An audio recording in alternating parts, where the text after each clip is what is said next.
I'm still a petrol head. What can I say? A lot of people are saying it's time to move into electric cars, hybrid cars, but I am still a petrol head. Let me enjoy my petrol. Meanwhile, Malaysia is moving away from full RON 95 subsidies. They're using the word rollback. Now, rollback means just taking away the subsidies. Now, they're not taking away the subsidies for everybody.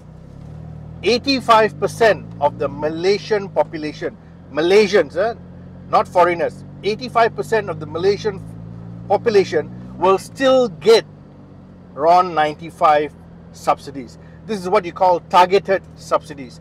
The reason why the current government is looking very closely at this is because there's a lot of leakages. And the leakages start, of course, with foreigners in our country enjoying the subsidy.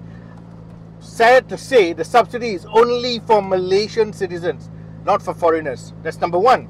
Number two, there are still a lot of people smuggling RON 95, subsidized RON 95 fuel into Thailand. You go to the borders, the border towns in Thailand, you can see them selling RON 95 fuel in water bottles, in water containers, very cheap.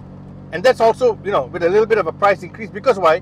They bring it from Malaysia and sell it to local Thai drivers, because Thailand has got no subsidies on RON 95. Malaysia is still giving out for decades, and it's costing the government a lot of money, and there's a lot of waste. So by targeting these subsidies to 85% of the population, Malaysian citizens, why?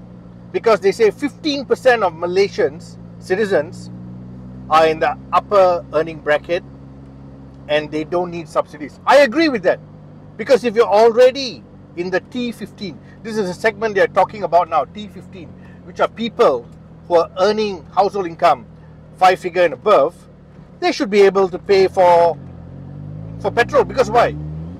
You see that happening in Thailand, in Indonesia, in developed countries. So we should be able to do the same with the higher income group.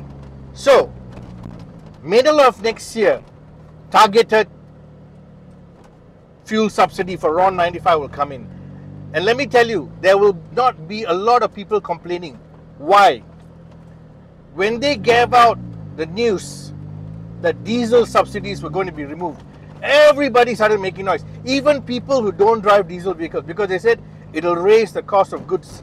But they targeted it to the right people to reduce the leakages, and now you don't hear anyone complaining about the rise in diesel fuel.